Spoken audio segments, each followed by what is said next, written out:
हाँ तो बच्चों अपन पढ़ रहे थे वर्गीकृत बारंबारता बंटन का समांतर माध्य। देखो जब थोड़ा सा वर्गीकृत का नाम आ गया तो इसके बारे में थोड़ी सी इंफॉर्मेशन आपको जो पूर्व कक्षाओं में आपने पढ़ा भी है। जैसे वर्गीकृत, एक तो कोई चीज होती है वो असमूहित होती है और एक होती है सम्मूहित। असमूहित का मतलब तो होता है अवर्गीकृत और सम्मूहित का मतलब वो वर्गीकृत। अब सम्मूहित मतलब कि जैसे कोई आंकड़े हैं 1 2 3 4 5, अब ये तो इनको अलग अलग 1 2 3 4 5 के रूप में देखें या फिर अपन इनको ऐसे कर लें कि आंकड़ा 0 से 5, तो इसके बदले जो भी आंकड़े आते हैं वो सारे हो जाते हैं। उसी हिसाब से अपन देखते हैं कि जब कोई आंकड़े हैं 0 1 2 3 4 5 6 7 8 इस तरह के कोई आंकड़े। अब ये अपने पास 9 आंकड़े हैं, इन आंकड़ों को अपन समूहित करना चाहते हैं। तो देखो समूहित का मतलब अपने को इसको वर्ग अंतराल के रूप में अपन इसे लिखेंगे। जैसे मैं इनको इनके 3 समूह बनाऊं, 0 से 4, 4 से 8 और 8 से बड़ा 8 या 8 से 12 ऐसे तीन कर देते हैं। अब देखो यहाँ 0 से 4 ये जो मैंने वर्ग समूह बनाया इनका, इसको ये जो 0 ऐसे निम्न सीमा कहते हैं, ये जो 4 ऐसे उच्च सीमा कहते हैं। ये निम्न सीमा और ये उच्च सीमा। आपको यहाँ ध्यान देने वाली बात ये है, निम्न सीमा इस वर्ग में शामिल है, उच्च सीमा इस वर्ग में शामिल नहीं है। अर्थात इस वर्ग में 0 से 4 तक के अंक आएंगे पर 4 इसमें नहीं आएगा। 4 कहां आएगा? यहाँ आएगा। 8 इसमें नहीं आएगा। 8 कहां आएगा? यहाँ। अर्थात निम्न सीमा वर्ग में शामिल होती है, उच्च सीमा वर्ग में शामिल नहीं होती है। तो आपको एक तो ये इंपॉर्टेंट ध्यान रखना है। तो जैसे यहाँ पे 0 से 4 की बारंबारता लिखूंगा तो 1 2 3 4, तो इसकी फ्रीक्वेंसी होगी 4। फिर 4 से 8 की फ्रीक्वेंसी लिखूंगा 1 2 3 4, तो इसकी फ्रीक्वेंसी 4। 8 से 12 तो केवल एक डाटा। तो ये देखो 1 2 3 4 5 6 7 8 9 4 4 8 1। ये थोड़ा सा आपको ध्यान देने वाली बात। दूसरा ये क्या होता है, कई बार ये जो आपको वर्ग समूह दिया जाता है, ये वर्ग समूह सतत ना होकर कई बार असतत होता है। एक वर्ग से दूसरे वर्ग में एक का अंतर हो सकता है, 2 का हो सकता है या ज्यादा का भी अंतर हो सकता है। तो बच्चों उस स्थिति में अपन देखो असतत को, यानी उसका जो अकंटिन्यूटी है वो उसका अंतर 1 का है, 2 का है, 3 का है, उससे अपने को वापस इसमें उसको कैसे सतत बनाए, इसका थोड़ा सा मैं आपको बता देता हूं। जैसे कोई वर्ग अंतराल है 0 से 10, 11 से 20, 21 से 30, 30 से 40, इस तरह के आपको वर्ग अंतराल देखो। तो याद देखेंगे ये इसकी ऊपरी सीमा 10 है और इसकी निम्न सीमा 11। इसका मतलब ये कंटिन्यू नहीं है, इसमें अंतर आ गया, यानी ये टूट रहा है। तो इसकी कंटिन्यूटी बनाने के लिए अपन एक विधि काम में लेते हैं। वो विधि ये है, ध्यान से देखना बच्चों, 10 और 11 याद देखो 1 का अंतर है, यानी पहले वर्ग और दूसरे वर्ग में कितने का अंतर है? 1 का वर्ग है। इस 1 का जो अंतर है, इस अंतर का आधा कर देते हैं। यहाँ अंतर जरूरी नहीं है 1 का ही हो, 2 का भी हो सकता है, 4 का बड़ा भी हो सकता है। तो यहाँ जो अंतर होता है उस अंतर का आधा कर देते हैं। तो यहाँ अंतर कितने के हैं? यहाँ अंतर है 1 का, उसका आधा करेंगे तो आएगा 0.5। ये जो 0.5 आया है ये निम्न सीमा में से तो घटाएंगे, निम्न सीमा में से तो घटाएंगे और उच्च सीमा में जोड़ेंगे। ये ध्यान रखना है, जो अंतर है इसे निम्न सीमा में से घटाएंगे और उच्च सीमा में जोड़ेंगे। तो निम्न सीमा में से इसे यदि घटाएंगे 0 में से 0.5 से मैं घटाऊंगा तो माइनस का आएगा क्या? -0.5। 10 में जोड़ूंगा तो 10.5, 11 में से घटाऊंगा तो 10.5, 20 में जोड़ूंगा तो 20.5, 21 में से घटाऊंगा तो 20.5, 30 में जोड़ूंगा 30.5, 30 में से घटाऊंगा तो 30 में जोड़ना था 30.5, यहां मैंने 31 नहीं, 31 से 40, तो 31 में से घटाऊंगा तो 30.5 और ये 40। देखो ये s इनका जो अंतर था, आप देखो अंतर नहीं है, ये कंटिन्यू हो गया 10.5 10.5 20.5 20.5। तो आपको ध्यान क्या रखना है, कि ये जो इस तरह का हो उसके अंतर का आधा करके निम्न सीमा में से घटाओ और उच्च सीमा में जोड़ दो। दो चीजें तो ये। तीसरी चीज देखो क्या होती है, ये जो वर्ग अंतराल दिया होता है अपने को यहाँ इसको xi के रूप में निकालना है। और वो xi के रूप में कैसे निकालते हैं, इसके दो नाम होते हैं। एक तो बोलते हैं इसको मध्यमान, एक तो बोलते हैं इसका नाम मध्यमान, दूसरा कहते हैं वर्ग चिन्ह। वर्ग चिन्ह देखो मध्यमान या वर्ग चिन्ह कैसे ज्ञात किया जाता है, कोई भी वर्ग समूह है उसका मध्यमान या वर्ग चिन्ह एक ही बात है। तो वो ये ज्ञात करने का तरीका है निम्न सीमा, ये निम्न सीमा होती है और ये उच्च सीमा होती है। तो जो निम्न सीमा जो उच्च सीमा है, ये निम्न सीमा और ये उच्च सीमा। तो जो निम्न सीमा और जो उच्च सीमा होती है इसके योग का आधा, यानी उच्च सीमा और निम्न सीमा का औसत निकालना है, एवरेज, उसका माध्य। तो दोनों का जो एवरेज होगा वो क्या कहलाएगा, मध्यमान या वर्ग चिन्ह। जैसे अपन ने ये क्वेश्चन ले रखा है, इस क्वेश्चन में देखो वर्ग अंतराल दे रखा है 0 से 10, 10 से 20, 20 से 30, 30 से 40, 40 से 50, इसकी बारंबारता दे रखी है। तो यहाँ पर जो मध्यमान मैं निकालूंगा, मध्यमान, इस मध्यमान को अपन xi से लिखेंगे। मध्यमान को किससे लिखते हैं, xi से लिखते हैं। तो देखो बच्चों, जैसे ही अपन इस वर्ग अंतराल से मध्यमान xi निकालेंगे, ये आपका fi है, ये आपका बारंबारता fi है, ये xi। इस वर्ग अंतराल से जैसे मध्यमान xi निकालेंगे तो ये क्वेश्चन अपना पहले वाले क्वेश्चन की तरह ही हो जाएगा। देखो मैं इसका मध्यमान निकाला हूं 0 से 10, यानी 10 + 0 10/2 यानी 5, 20 10 30/2 यानी 15, 20 30 50/2 यानी 25, 40 30 70/2 यानी 35, 30 40 50 40 50 90/2 यानी कि 45। तो देखो बच्चों, यहां पर अपन ने जो वर्ग अंतराल के रूप में क्वेश्चन था इसको xi यानी इसका मध्यमान ले लिया है। मध्यमान लेते ही ये क्वेश्चन अपना f और i और xi हो गया। तो अपन इसका यदि समांतर माध्य ज्ञात करें, इसका अपन समांतर माध्य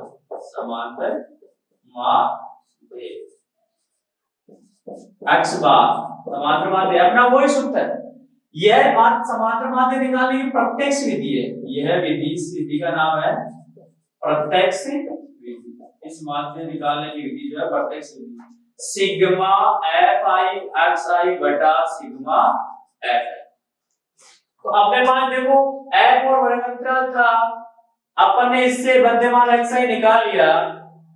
मध्यमान निकालने का तरीका दोबारा बता देता हूं, दोनों को निम्न सीमा और उच्च सीमा को जोड़ के आधा करना है, यानी 2 का भाग देना है। इसमें भी जोड़ के 2 का भाग देना है। जैसे यहाँ थोड़ा सा बता दूं, 0 + 10 तो 10/2, तो 10 में 2 का भाग दिया 5, 20 + 30 दोनों को जोड़ो, 20 + 30/2 यानी 50/2, 50 में 2 का भाग दिया तो क्या आया 25। इस तरह से ये वर्ग मध्यमान निकालना है। अब अपना fx गुणा करवाएंगे, अब इसको करेंगे fi * xi गुणा। तो देखो 5 का 5 से गुणा, ये आपका fi और ये xi।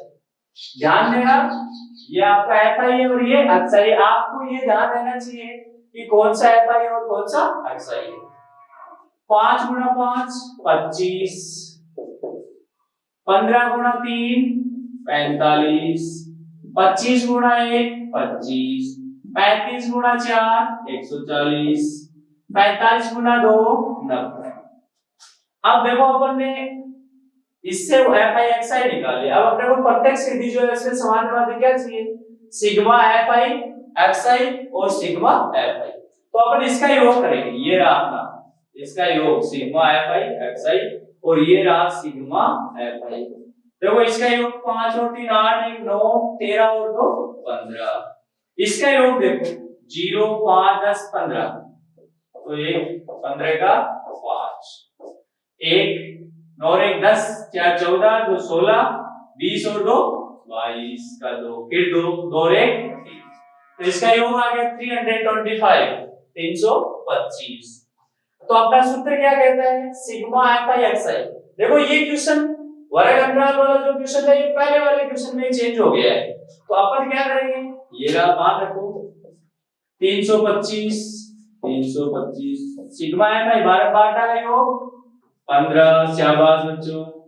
जब अपन 3 to 5 में डिवाइड बाई 15 का भाग देंगे तो इसका मान आएगा लगभग 21.66।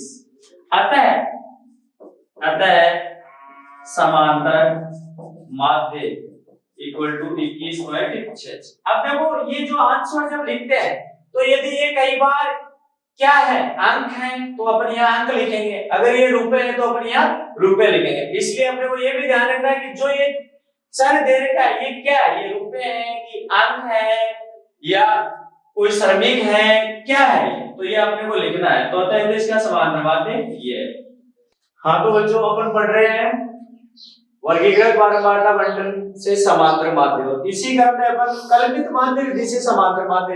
अपने इससे पहले प्रत्यक्ष विधि से समांतर माध्य पढ़ा था, अभी अपन पढ़ेंगे कल्पित माध्य विधि से समांतर माध्य कैसे ज्ञात करते हैं तथा पद विचलन विधि से समांतर माध्य कैसे ज्ञात करते हैं। इनमें कोई ज्यादा फर्क नहीं है, थोड़ा सा तो आपको यहाँ ये समझना है कि कल्पित माध्य और पद विचलन इनका देखो डिफरेंस या क्या, इसका कैसे हल निकालते हैं। अपन जब कल्पित यहां जब नाम आ रहा है कल्पित माध्य तो अपन एक मानेंगे कल्पित माध्य, जिसे अपन कैपिटल ए से लिखेंगे, वो कहां से आएगा, वो ये जो विचल के ये जो वर्ग अंतराल है इससे पहले अपन मध्य मान निकालेंगे वर्ग चिन्ह, और उस वर्ग चिन्ह में से एक कोई मध्य का मान लेंगे, वो अपना क्या कहलाएगा कल्पित माध्य। तो पहले मैं यहाँ मध्य मान निकालता हूं, मध्य मान जिसे अपन xi से लिखेंगे।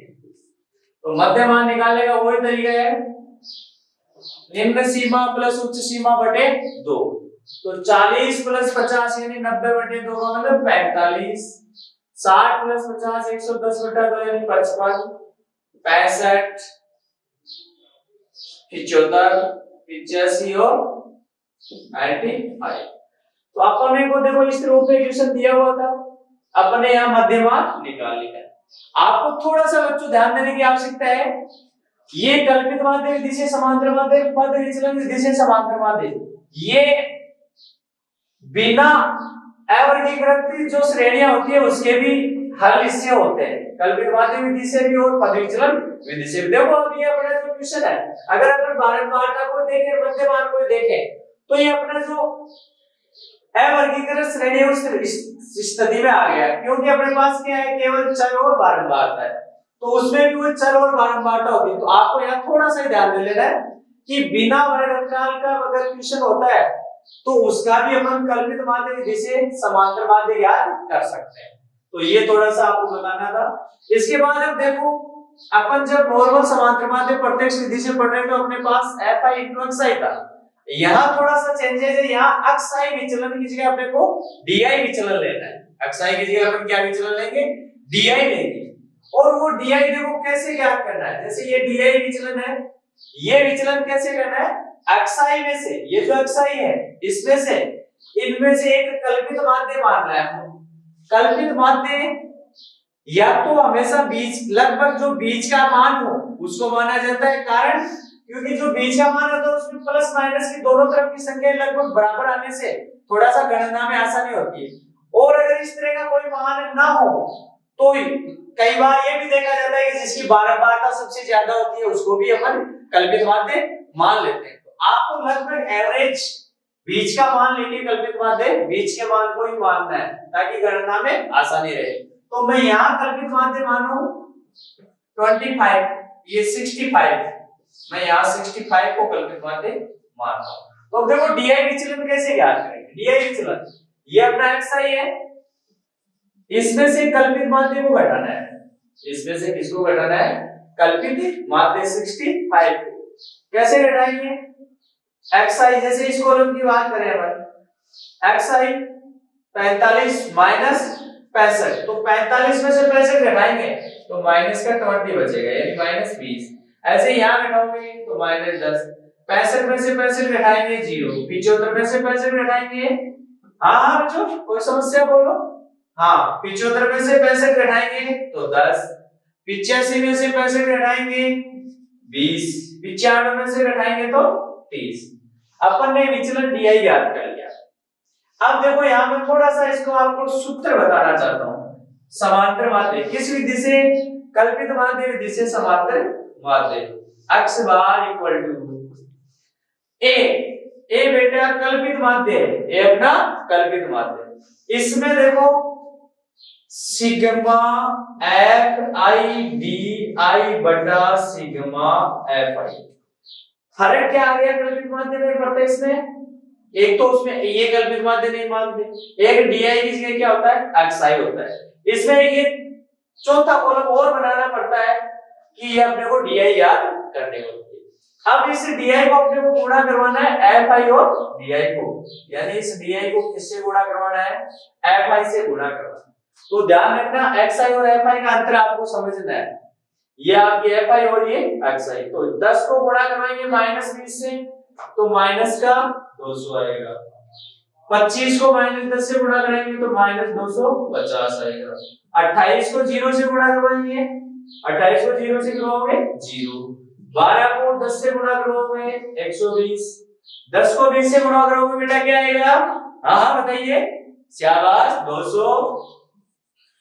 15 को 30 से गुणा करोगे 450। अब देखो ये रहा अपना फॉर्मूला। ए का मान अपने क्या माना था कल्पित माध्य? 65। तो इसके लिए अपने को सिग्मा यानी किसका योग चाहिए? एक तो एफ आई का, तो ये रहा एफ आई। देखो 5 2 7 15 5 20 का, यानी सिग्मा एफ आई 20 का 0 2 1 3 4 5 4 9 1 10 100। तो सिग्मा एफ आई आ गया 100। अब देखो एफ आई डी आई इसका योग देखेंगे तो अपन ने जब बीच का मान लिया था तो देखो प्लस माइनस की संख्या लगभग समकक्ष, इनका हल करने में अपने को आसानी मिलेगी। -200 -250 तो माइनस के 450 और प्लस के 450 ये तो कैंसिल हो गए। प्लस का क्या बचा? 200 प्लस 120 यानी sigma F I D I कितना बचा? 320। 200 प्लस 120। अब यहां पर मान रखेंगे समांतर माध्य यानी x बार इक्वल टू समांतर माध्य या माध्य इक्वल टू a का मान 65 plus sigma F I D I 320 बटे सिग्मा एफ आई यानी बारंबारता का योग कितना बच्चों? 100। शाबाश 100 का भाग देंगे तो जीरो की संख्याओं का भाग देना आसान है। 1 2 दो अंकों के बाद दशमलव तो 3.2 जोड़ेंगे तो x बार इक्वल टू 65 में 3.2 जोड़ोगे तो 68.2 आंसर हो जाएगा। अतः अभिष्ट समांतर माध्य, अतः अभिष्ट समांतर माध्य, अतः अभिष्ट समांतर माध्य कितना होगा? 68.2 होगा। तो बच्चों ये थी समांतर माध्य की कल्पित विधि से माध्य ज्ञात है। देखो फिर बता देता हूं, ये मध्यमान तो अपने को निकालना है। मध्यमान से एक इनमें से बीच की संख्या कल्पित माध्य मान के इसमें से घटाना है, इनको फिर एफ आई से गुणा करना है, इसके योग में इसके योग का भाग देके एक को जोड़ देना है। ये थी कल्पित माध्य विधि से समांतर माध्य ज्ञात करना। मैंने पहले भी कहा था फिर बताता हूं, ये जो कल्पित माध्य विधि है इसमें ये जो एक्स आई है, ये जो आप एक्स आई देख रहे हैं, इनका यदि डिफरेंस असमान भी हो तो भी अपनी कल्पित माध्य विधि का काम करती है। यहां थोड़ा सा पद विचलन में आपको थोड़ा सा ये देखना है कि जो चर का अंतर है या जो वर्ग अंतराल का जो सिस्टम है इसका अंतर लगभग क्या इसमें अंतर समान होना आवश्यक है। इसके अंदर आप अंतर समान नहीं हो तो भी ये विधि कल्पित विधि काम करती है। इसके अंदर देखो इसी क्वेश्चन को अपन जैसे इस विधि से करना चाहिए पद विचलन से। अब यहाँ विचलन की जगह वहां क्या नाम आएगा? पद विचलन।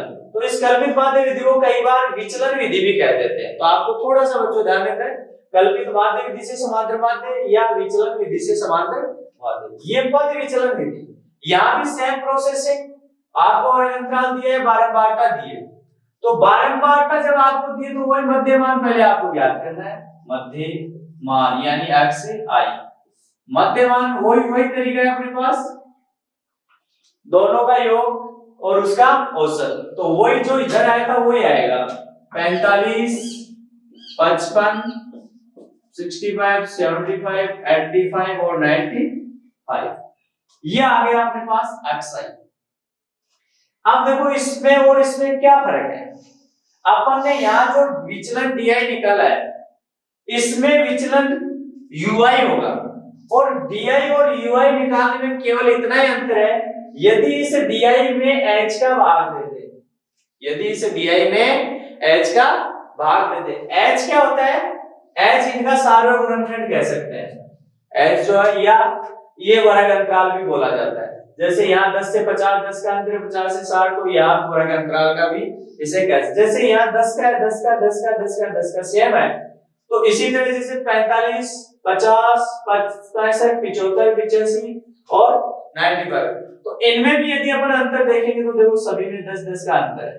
तो यहाँ जो h होगा, जो सारा होगा, वो अंतर यहाँ क्या कहलाएगा, h कहलाएगा।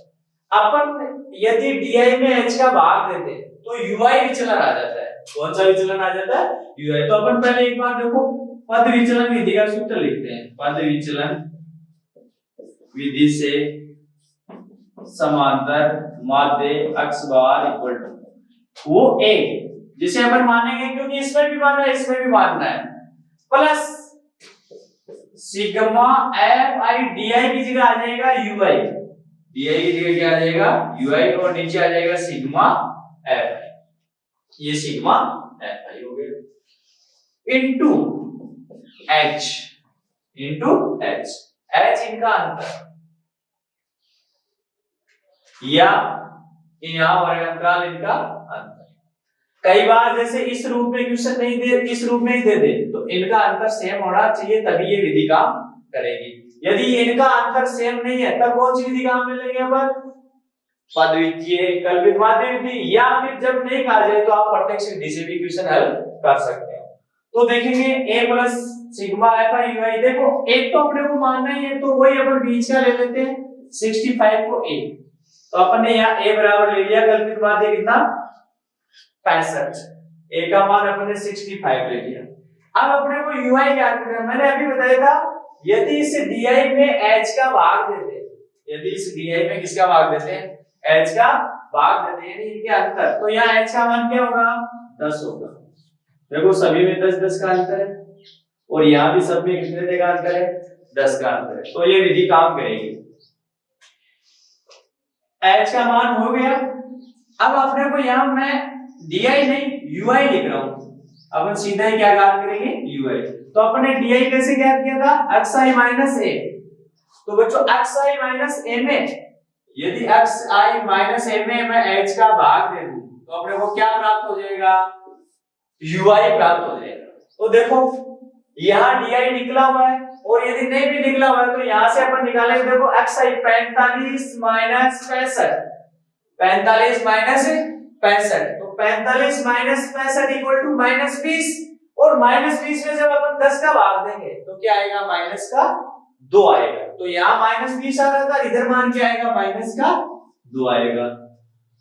ऐसे ही माइनस 10 में 10 का देखोगे तो माइनस का 1 आएगा, 0 में देखोगे तो 0 ही आएगा, 10 में देखोगे तो 1 आएगा, 20 में देखोगे 2 आएगा, 30 में देखोगे तो 3 आएगा। तो अपने पास di की जगह विचलन क्या आ गया, ui कैसे आया, ये जो di अपन ने निकाला सीखा था, इसमें h का भाग देना है, बस h का भाग देते ही क्या आ गया, ui आ गया। अब वही विधि जैसे fi di किया था वैसे fi into ui गुणा करना है। तो देखो गुणा करेंगे, -2 को गुणा किससे करना, fi से, ध्यान रखना बच्चों xi से गुणा नहीं करना है, किससे गुणा करना है, fi से। तो 10 दूनी 20 माइनस 20, 25 एक 25 minus 25, 28 into 0 0, 12 into 1 12, 10 into 2 20, 15 into 3 45। देखो बच्चों वही प्रोसेसिंग, अपने को एक तो a चाहिए, एक सिग्मा एफ आई यू आई चाहिए, तो ये रहा आपका सिग्मा एफ आई यू आई। इसका योग देखो -20 और -25, माइनस का 45, और ये प्लस का 45 गया, कितना बचा प्लस का 20 और 12 32, वही सिग्मा एफ आई अपने पास सेम आएगा जो पहले आया था, कितना आया था 100। सिग्मा एफ आई क्या आएगा 100। अब अपन यहां देखो सूत्र में मान रख रहे हैं x बार इक्वल टू, यानी समांतर माध्य a का मान 65 प्लस देखो सिग्मा एफ आई है कितना आया 32 बटा सिग्मा एफ आई कितना 100, ये रहा सिग्मा एफ आई 100 इनटू h कितना 10 इनटू h कितना 10। देखो अपन वापस इसको यदि 65 प्लस 32 को 10 से गुणा करूंगा तो 320 बटे 100। देखो ये वाली लाइन आ गई 65 प्लस 320 बटे 100 और ये आ गया दो अंकों बाद दशमलव लगाओ तो 65 प्लस 3.2 x बार जोड़ोगे तो 68.2 अतः समांतर माध्य 68.2 होगा। अतः समांतर माध्य 68.2 होगा। तो ये थी बच्चों कल्पित माध्य विधि और पद विचलन विधि।